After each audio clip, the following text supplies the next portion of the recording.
Bam. Hey Rockstar. Let me share this with you real quick. A very influential and wealthy mentor of mine, who you all know as Taylor Welsh, one time he told me this. He said that the most powerful tools you use in your life, the most powerful lessons, are not the things you learn. They are the things you relearn. Try that thought on for size. Welcome, ladies and gentlemen, boys and girls. I am your host, Josafat El Guapo Miliano, and this is Hey Rockstar. Have we got a show for you? And Miguel, do the thing, yo. One, two, three. One, two, three. Let's go. Hey Rockstar, welcome. This is a show devoted to bringing value to those interested in starting a side hustle or side business. Whether you're looking to be dual vocational, full-time, part-time, or sometime, I bet our stories will entertain you, encourage you, and empower you to become the rock star of your business and industry. Woo! How about that for an intro? Welcome, Anthony. We're about to jump on and go straight in, but I would like to kind of do just a few ground rules. If this is your first time tuning in to Hey Rockstar on LinkedIn, I believe Facebook, and also YouTube, check it out. You get a chance to participate. For example, right now we have Jacob Bruce, who on the chat, he posted, "Let's go." Let me give you that echo. Let's go. You're more than welcome to jump on and add your tag, add your comment to the chats. If it's relevant to the conversation, I will highlight it. If not, well, I'll try to catch it at the end of the show. So without further ado, welcome Mr. Anthony to Hey Rockstar. I'll take my shades off Thanks for now. having me. Thanks for having me. That was fun. That was a great intro. Pleasure. I'm trying to not talk. I like to usually tell people how we know each other, met each other, but I think maybe I should start giving a little bit more mystery and just let you add whatever you want to bring to the conversation. So we'll just go and start off the bat. You know, what business are you highlighting for us today? If you don't mind, just giving us a quick description. Yeah, absolutely. And you did mention a really interesting quote at the beginning too, which is from somebody we were both trained by, obviously, and that You does can have. tell them how we know each other. It doesn't hurt me. They Um, know that I've gone through so much training and so many different mentors. but it is important to bring that up too, and sometimes you forget about that when you're teaching versus Hmm. learning. But as when you said that, it just made me think of how sometimes when you are teaching people, you sometimes have to relearn that as well when you're training somebody how to do something, right? Oh Um, yeah. that was really thought provoking. But to answer your question, my business, I teach renters how to become their own landlord and live rent free. So if you're ready to move out of your apartment or rental house and you're ready to own something, listen up, tune in, text your message. Everyone, share this right now and let them know, hey, this guy's about to drop some wisdom on all of us. All right, so let's just go in slowly, have fun with this conversation. Oh, before I forget, let me pull this out. So professional. So, Anthony, you are in. I want to know more about this, and you can actually give us some background story. Mhm. But just kind of let us know. You know, I like to call it the Batman origin story. How exactly did you find yourself in a place where this became a chance for you to start something or your business? Yeah, how much time we got for the origin story? Uh, till my camera runs out, but I can always jump to the other one. No, you got plenty of time. Awesome. Well, yeah, I mean, you and I were kind of talking about this last week or the week before about always having that entrepreneurial mindset, Yeah. even going back to, being a young kid selling stuff through those catalogs to get the cash rewards or what. I think I traded mine in for Super Nintendo games. Might be dating myself a little bit there, but yeah, and I was always geared towards math, money, finance. You know, I collected coins as a kid.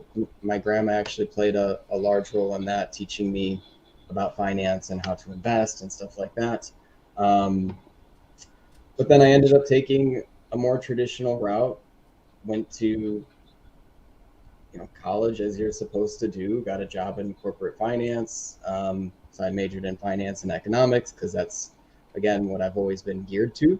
Yeah. And, then I did that for 15 years, worked in corporate finance for big manufacturing companies, um, concrete, cars, cannabis, most recently, now that it's legal in many states, not all states. I don't know where we're broadcasting, but it's legal in the state that I'm in, at least. And, and, then it was, and that was fine. I got a lot of experience there. I had a lot of fun. But there was always something more, right? Something more I Yeah. wanted to do and really helping people. And it wasn't until, well, if I back up a little bit, back in whenever GameStop was going on and everybody was talking about Bitcoin Oh and yeah. the meme stocks and all this, and since all my friends and family always knew me as the finance guy, they would always ask me questions about trading options or crypto or stocks, and when that started gaining real popularity, um, social popularity, right, where it was, Yeah. when I was in high school, I couldn't pull out my smartphone and buy a stock. That was that was crazy talk. Like nobody could do that. But now you can. And so people were asking me those questions, and I realized there was just an overall lack of financial literacy, what I'll call it. So I started a website to promote that, and then that just kind of grew and took off over the years. And it wasn't until last year, really, when somebody asked me, "What do I enjoy helping people with so much that I would do it for free?" And That's a good question. yeah, and it didn't actually take me long at all to answer that question because I was already doing it. I was already helping my friends and family with the finances, and I wasn't charging them for it, of course. So, If only I had known you sooner. Just kidding. well, and I was always, I think, maybe we can dive more into this a little bit later, but I started that to promote free financial literacy and come to find out, okay, I could actually help more people if I had a paid arm of the business to kind of subsidize some of that free content. Um, so yeah, it's been a journey, but since then I've kind of honed in on my audience, on my market, you would say, and yeah, landed on renters because I saw investing in real estate as the I hesitate to say the best, but I'm biased, but in my biased opinion, the best investment one can make for the long term, especially if it's generating an income, right? And Mhm.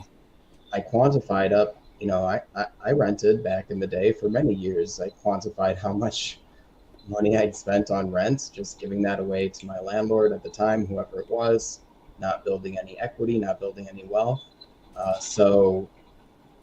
So yeah, that's where kind of that came from was really wanting to help people financially, change change their trajectory. And Yeah.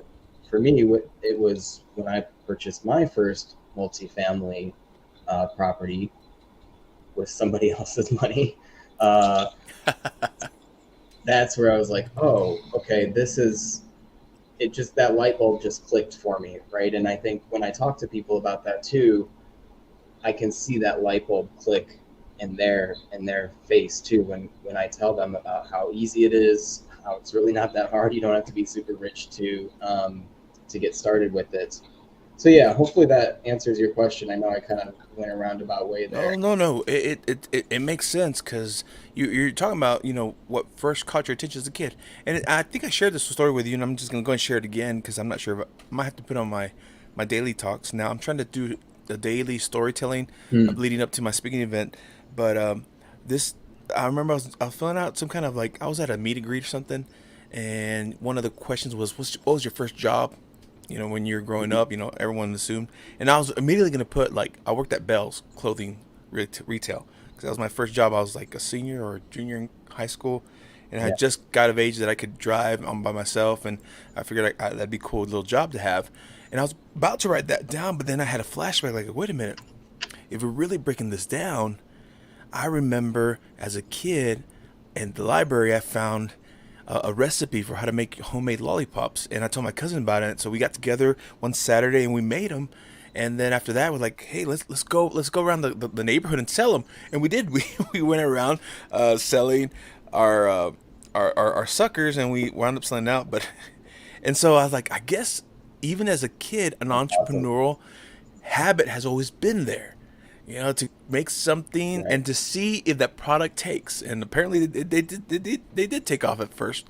Of course, it's just a lot more extra work that we didn't make a habit of it, but you find other Yeah. things. But it started off with something interested. Oh man, all right, I'm gonna get back to you, but I'm just suddenly remembering hearing a talk about if you've lost your passion, if you lost your way, like now and you're Hmm. older, they said the best thing you can do is go find a picture of yourself as a kid and look at your eyes and see if you can remember the sparkle that you had as a kid. What did you love to do as a kid? Yeah. And that would probably help jumpstart you towards the passion, the thing that you love to do, which for me is performance. That's why I love the speaking stuff, amongst other things. But thank you for sharing that. And no, no, no, and exactly the steps that you went. You learned it, you did it, you found it out, and but you want to help others. You don't just Hmm. want to keep the information to yourself. So on that note, and let's talk about now before you got into the real estate, or maybe when you were just starting to figure out Hmm. real estate. If you don't mind just sharing with us what were some of the challenges you first had when you started, I guess I don't want to say hustle, but you started tinkering with this. Yeah, good question. And now that I'm doing my own kind of, I have the course, I have the method that I developed from my experience, the repeatable process, the B.F.F.F method. I know you love that name. I love that name. Best effing friends forever, man. Um, and On my website, I'm sorry, I put a blog. I'm working on my revamp my website, and under the subscription to get you on my email list, it says let's become best friends forever.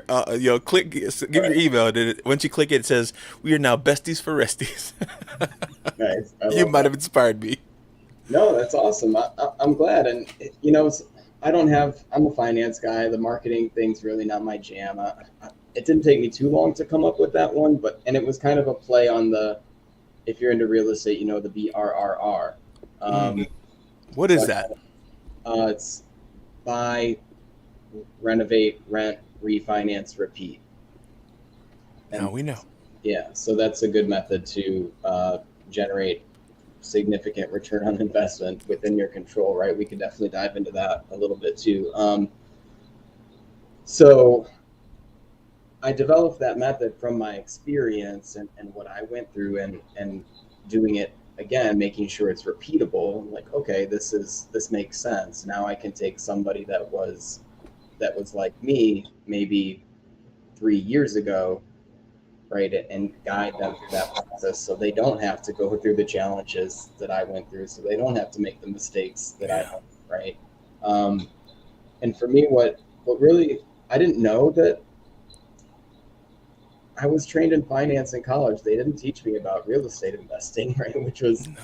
mind boggling to me when I finally figured that out. And I was just geared towards it. So I kind of had to figure it out on my own, but I did.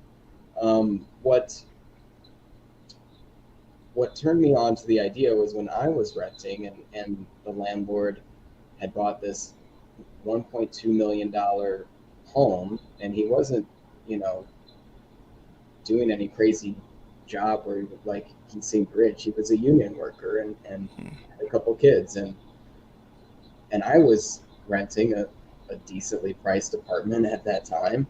I was like, wait a second, I'm paying this guy's mortgage.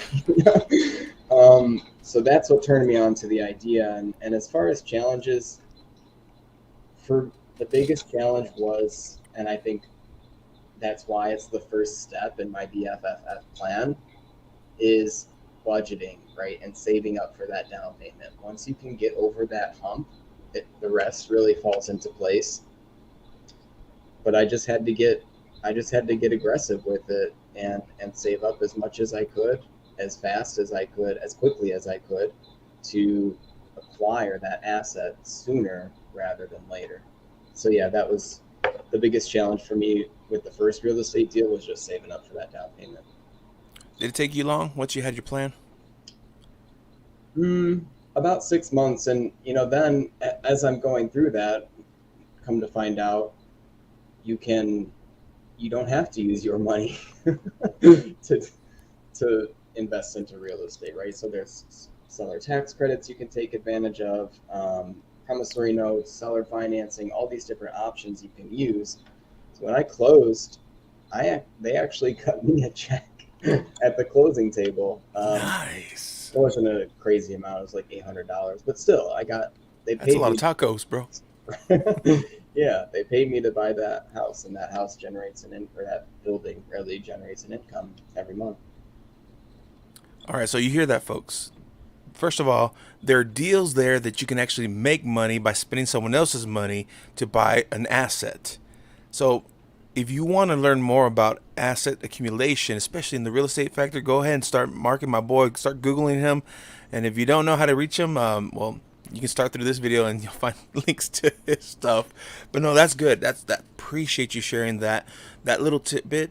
Because again, one thing, one quote, and I need to figure out who said this quote, but I love using this quote because it makes sense. Is the difference between the person making, let's say, let's just use $50,000 a year, and the person making $50,000 a month, is that the second person has access to information that the first person doesn't. It exists. You need to go out there and find it. And my man here has information. So you guys, check it out. Check him out later on.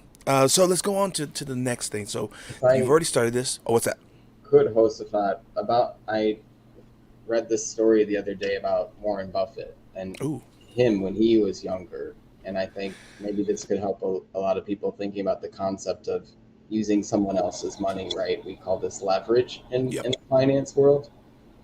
But when Warren Buffett was young, he started a pinball machine business, and he borrowed $25 from his dad to buy a pinball machine.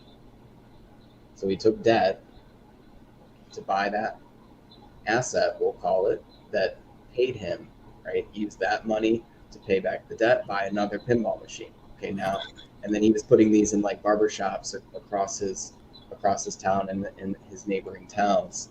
And so that's kind of what I'm talking about. If anybody's fuzzy on the concept of using somebody else's money, it's we're taking debt, but of course we need to invest that debt into something that's going to create an income, and that's kind of what I'm trying to do with my B.F.F.F method. Nice. And to throw another acronym to the people, it's also known as OPM, Mm-hmm. other people's money, and it's widely used in finances and investments and assets accumulation. And if you didn't know that, well, that's something you learned. Thank you for tuning I into know. our podcast, and you're gonna learn so much more. No, I mean, I've listened to stuff by Warren Buffett and read some of his stuff.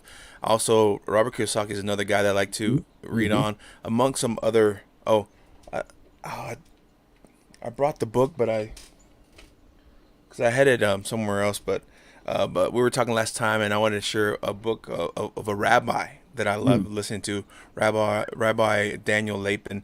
He has a book called "Thou Shalt Prosper," and another one, "The Business Secrets of the Bible." It's just some really good information about finance, especially for those of you who practice faith and finances. It's a good place to start. So anyway, let's get back to you. I'm sorry, No, I get so all good. distracted. Once you drop a gem, I would love to go those tangents. Yeah. But moving on. So the first, those are some of your challenges. So let's just say, let's look back at this last year, or even two if you want to. What have been some just great takeaways from, or just life lessons that you've learned in leadership and entrepreneurship? Um, that's a good question. I think probably the biggest one for me, and this will be a challenge that I kind of had to overcome for myself on the business side of things, and I'm sure a lot of people, if they're out there watching, have experienced this. I think well, hopefully I'm not alone. I think most business owners may go through these challenges, but for me, it's come down to really, really mindset and overcoming limiting beliefs that I had that Mm, in some cases didn't even know that I had. And I'll give you an example. When I was first starting out, since I am a finance guy and we're talking about how I was, doing that for free, I had a severe block or severe resistance to charge people for my services. I just wanted to help people, and I was of the belief that financial education should be free, should be mandatory in schools. So I yeah. held that belief for a long time. Um, and it wasn't until, I was charging a ridiculously low price to work with me, something like less than $100 a month to keep me on retainer, just something unheard of, that to where it was just, yeah, just a ridiculously low price because, but somebody that actually had, it was somebody that had already hired me. That client was the one that removed that belief for me, and he said, you need to be charging more, right, for your services. And I knew the value was there. Um,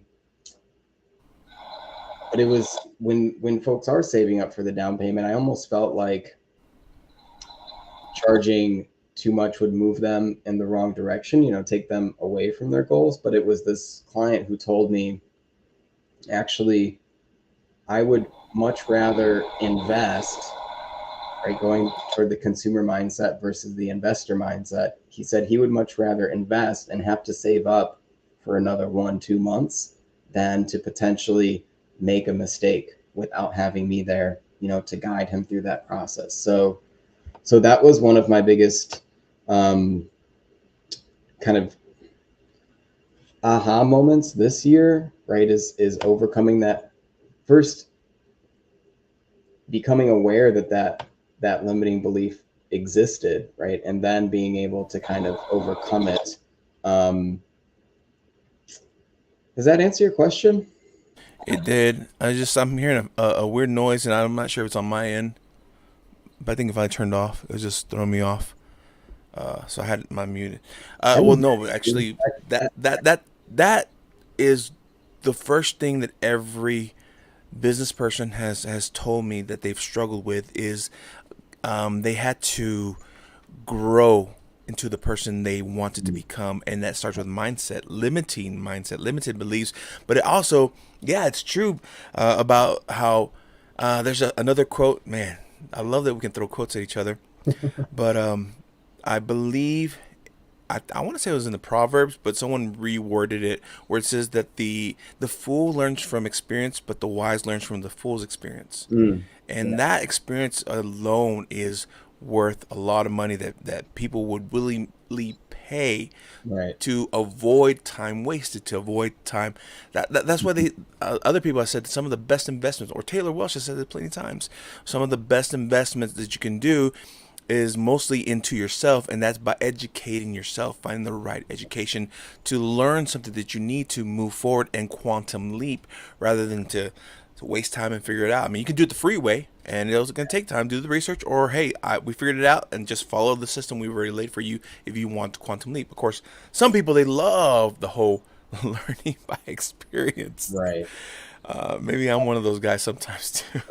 I think for me it was more so, you don't know what you don't know, and it Mm, wasn't until I had already figured it out on my own that I learned that there was people out there willing to help, right?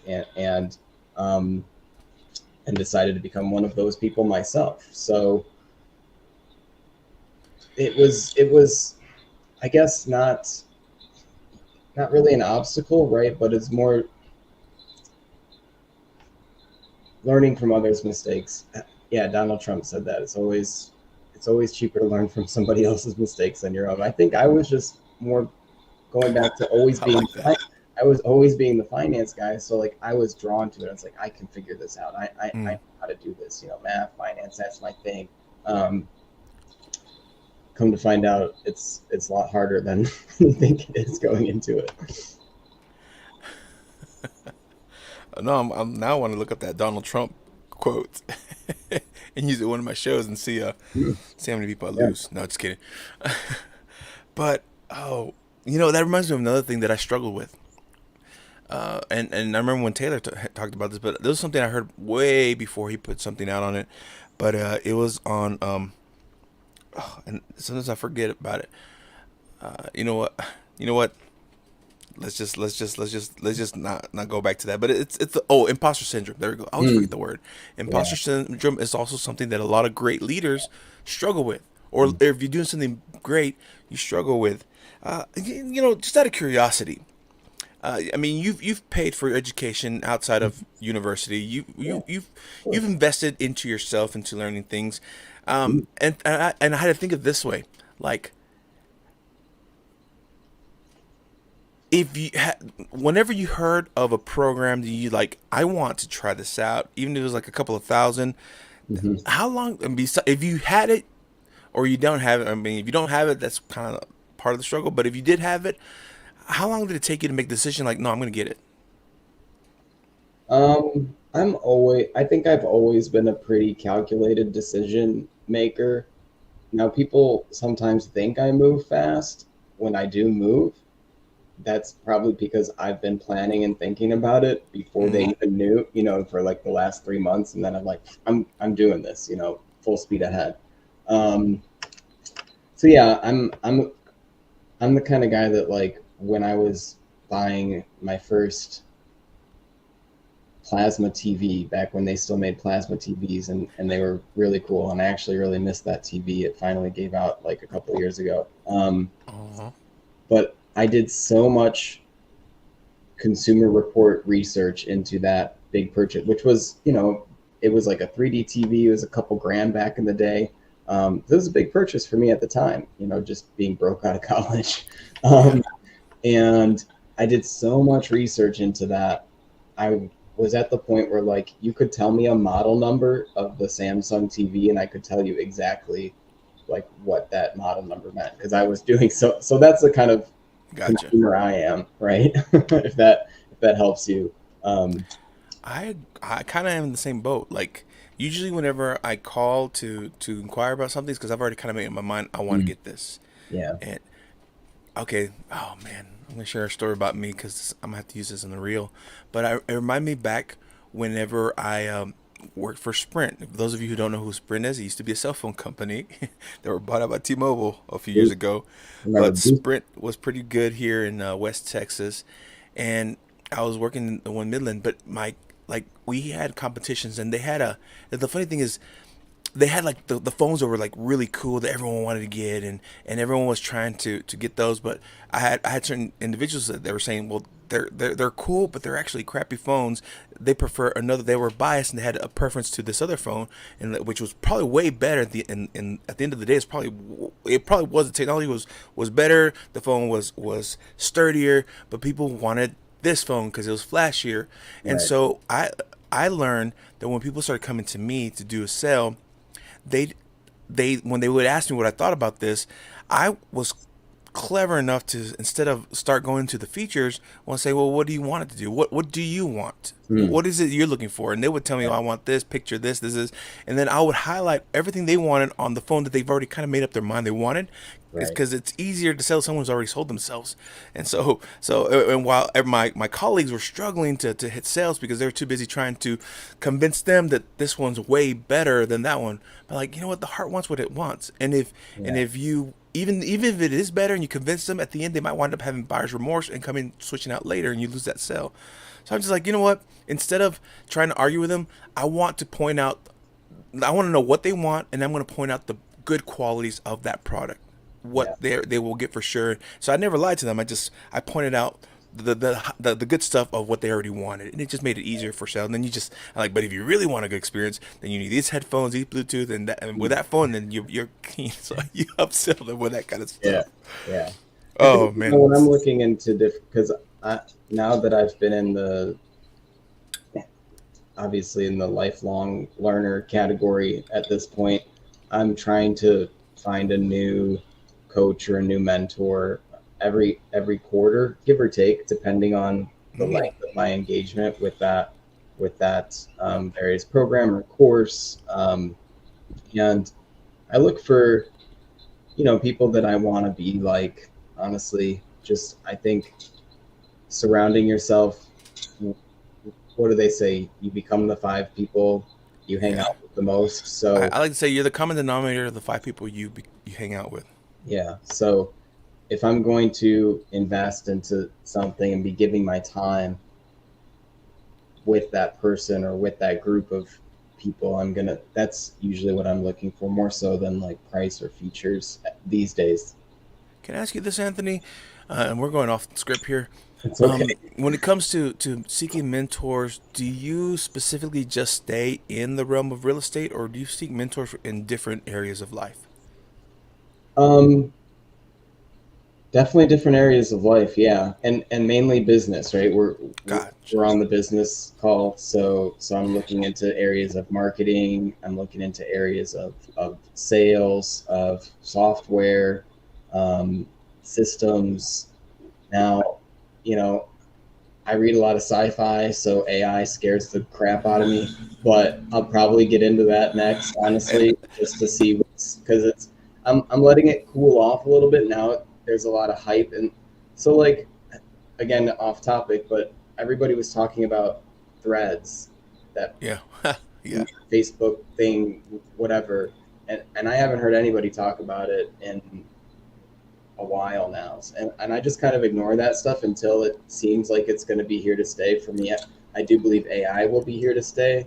I think it's a little frothy um, still, as it's an emerging yeah. technology and an emerging market. But once it cools down, maybe not the next program I get into, but the one after that, maybe that could be a 2024 thing for me, will be AI.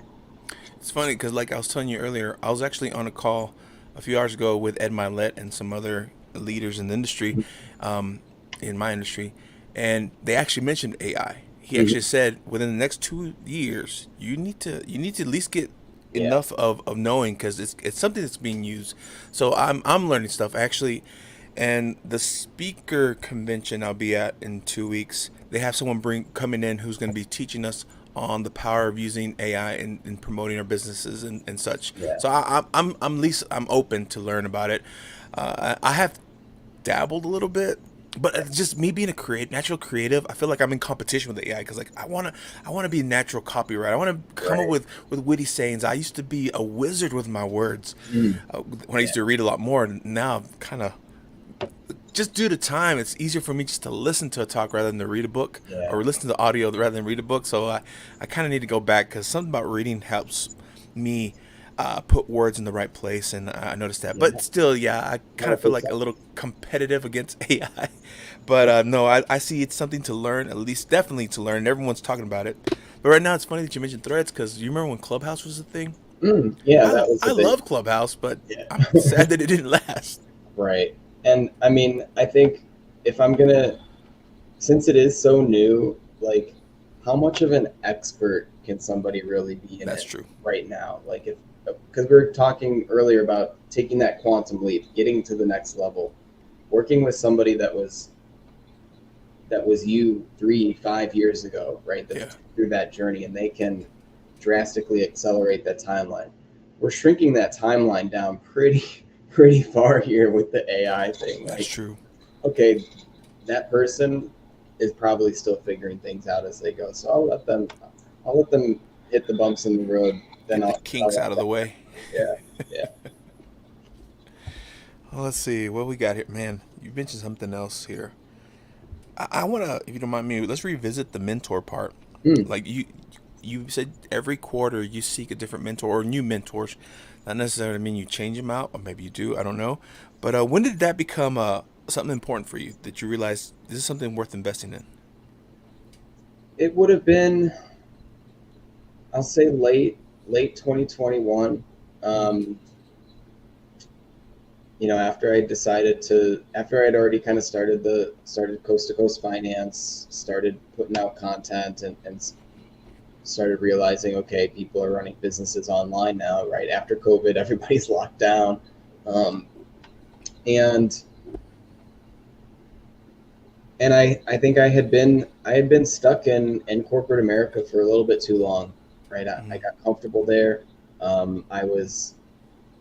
I was well, I was doing well in my career, right? I was where I didn't I shouldn't say where I wanted to be, but I was where I had put my focused efforts to getting to that point, right, in my career. And it wasn't until I looked at the people above me on that corporate ladder I realized I just didn't want their life. And mm.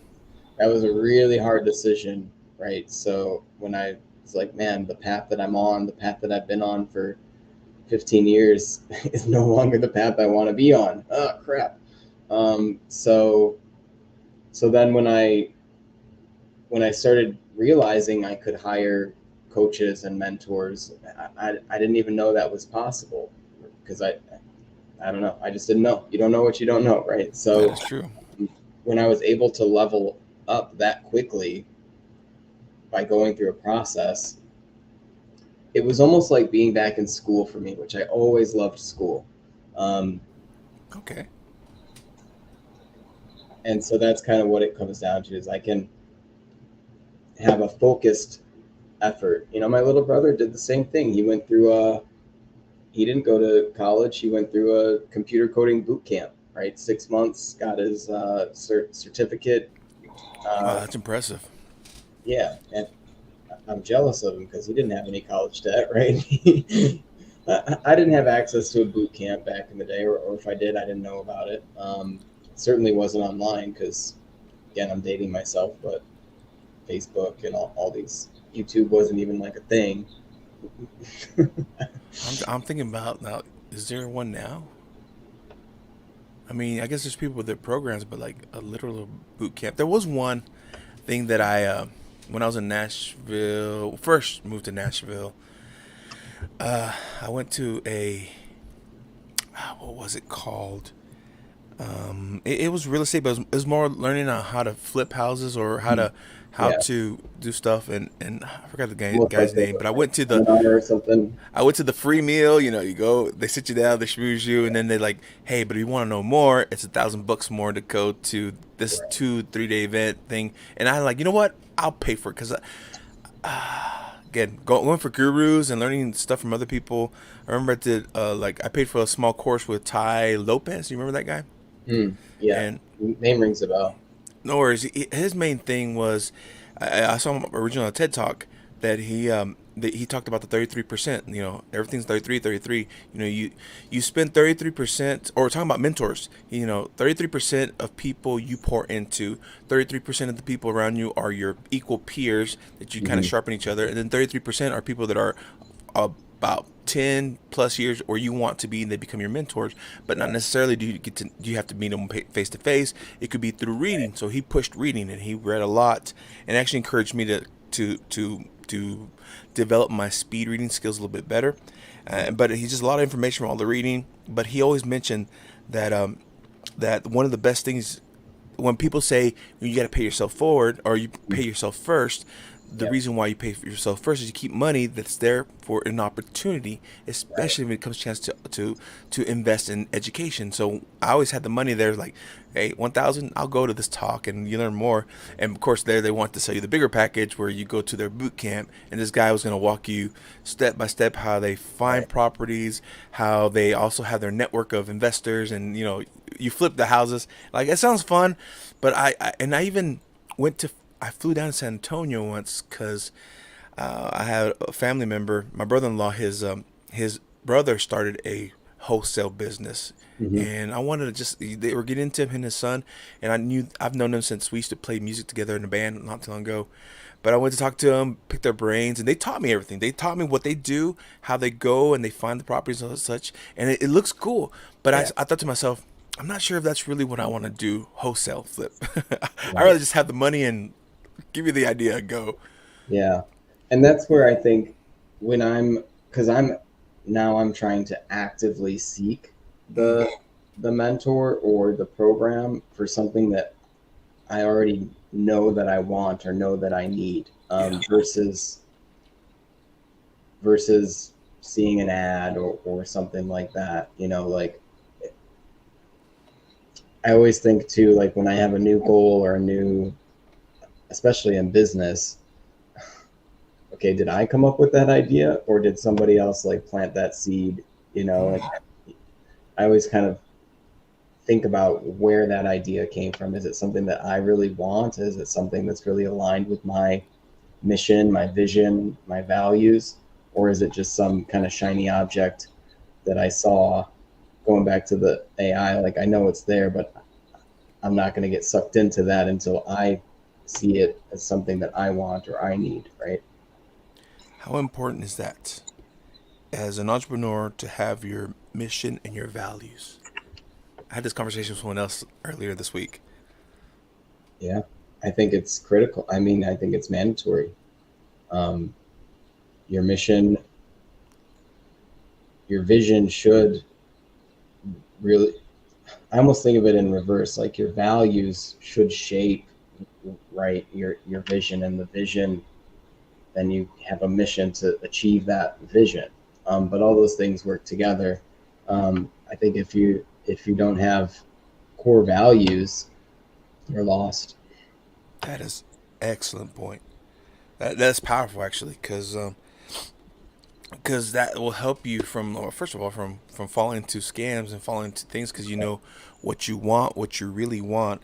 And a lot of people, and that's kind of what I'm learning to get into, teaching people how to, I've broken this down before with everyone else, and now that I'm getting my talk ready for Dallas, I talk about different plans that everyone goes in life that Mm. failed them versus plan A, which is the adopted plan. Is usually where we start. And sometimes that's influenced by those around us who they think they know the best for us.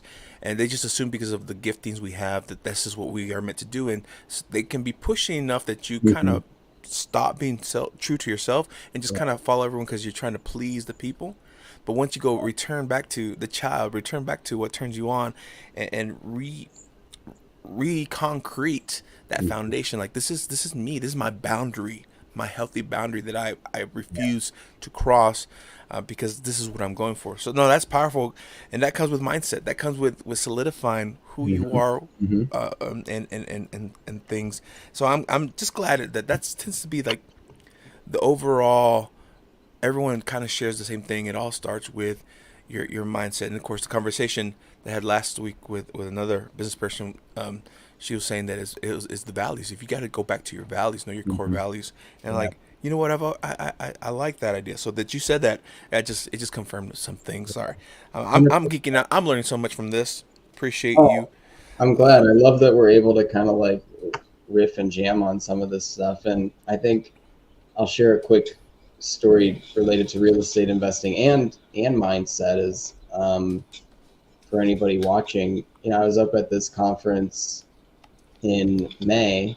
Uh, Grant Cardone was there. There was Alex Rodriguez was there. Ooh, Um, nice. all these what most people would consider to be very successful, definitely very wealthy people, but very successful business people. Right now, if you zoom out, they've failed along the way. They've made mistakes too, of course, right? But at the end of the day, when I was there back in May, those people had earned a right to be on that stage, right? Yeah. And, and every single one of them, well, of course, they were talking about real estate, but beyond that, every single one of them talked about mindset. And that, again, was going back to your earlier question of what was one of my biggest aha moments this year in business was that I was like, wait a second, all these people, all these successful business people, wealthy people are talking about how important mindset is, like something's there, right? They can't all be wrong, can they? I mean, if your mindset's not ready to be a millionaire, even that $1 million were to come to you, what's gonna happen to it? It's gonna destroy you, or you're just gonna waste it away. But once your mind is like, no, I'm training myself to walk in this and know how to react when this happens to me. Then when it falls in your lap, you're like, oh, it's child's play. I know what I'm doing here. Right. It's powerful. And a lot of people, at least in my background, especially since right now I work a lot with dual or bivocational people who Mhm. are usually involved in like a ministry or nonprofit sector, and they're trying to launch a part-time business. They struggle with money making. That's why my reels I've been sending out recently have to do with like money. The reel I just posted this morning is like, and by the way, the most misquoted scripture is 1 Timothy 6:10. Money is not the root of all evil. I love it. But I was saying it that way just kind of as a teaser, because you got it again. It starts with that mindset, that limiting or limitation mindset, the people limiting Right. mindset. We'll edit That, it. We'll fix it how in does it post. actually go? Is it the love of money or Yeah. the The truth, the scriptures is the love of money, and mm, I was reading the translation. It says the love of money is how did it say it? Yeah, it's the love of money that's the root. That is mm, a root of all evil, or something like that. mm, Not the root of all evil. That was right? weird, but I like reading different translations when it Yeah. comes to stuff like that. But Yeah. And I think, we're talking about real estate investing and building wealth and stuff, which I can definitely help people to do. But one of the things I really look for when I'm working with people is why they want that, mm, right? Why do you want to live rent free? Why do you want to invest into real estate? Why do you want to become a landlord or build wealth? Because the money can't be the end goal, right? Sorry. Because what's going to happen, one, I'm not going to work with you if the money's the end goal. But two, the reason being is because there will be challenges along the way. You're going to have to push yourself to achieve these goals. I'll be there every step of the way, of course, but if if you don't have a higher level goal beyond that, well, what's it going to do for you as a person? What's it going to do for the people around you? Then you're going to hit that wall and just give up, yeah, right? Because you're going to find another way to get the money. There's a million different ways to true, get, um, ethical and not. but it's important to. Money's a tool, right? If you want to Yeah, do more, you need to have more. Of course, that's the obvious. That's the way the world works that we're in. Um, but yeah, so when I'm looking for people that want to do this and want to be successful real estate investor, I'm typically looking for some of those higher level goals. oh, that's good. Higher level goals. That's definitely gonna make it to the reels. Nice. I love this stuff. I love all this creation. So speaking of higher level goals, that's a perfect segue into the last main question I have for you Yeah. today. Is now that you see this going, where you've come from, what are some high level goals for you and your business that you have kind of set aside that you don't mind sharing with us? Yeah, the big one right now is I really want to help 1,000 people live rent free, Love right? that.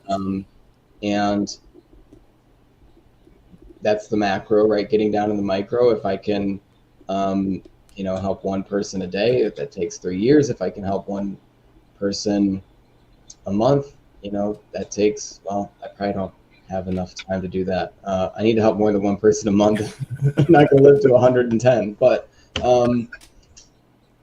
yeah, I have that vision. That's the vision I have is a long list of people holding up their keys, right? When they're acquiring that multifamily property, just like I was when I first did it, smiling and changing their life through real estate investing, breaking out of the rat race. So that's my vision, right? And my goal. That's shaping my mission, of course. Going back to the mission, vision, values. But my vision is to have that 1,000 people right on a long reel, holding up their keys and living rent free. I like it. So, ladies and gentlemen, boys and girls, if that resonated with you, if you are wanting to learn to you want to dangle those keys and say, "Hey, I have my own home now that I'm the money that's going into this is going for me." You're tired of paying someone else for where you're living at. then reach out to Anthony. He wants to put you on that list. Help him accomplish his goal by letting him help you accomplish your goal of being a homeowner and just a real estate investor, or just becoming free. Yeah. Becoming free. Learn about the B.F.F.F method and other things, which I love that name. But other than that, so Anthony, just let us know if anyone wanted to reach out to you, what would be the best ways to connect with you?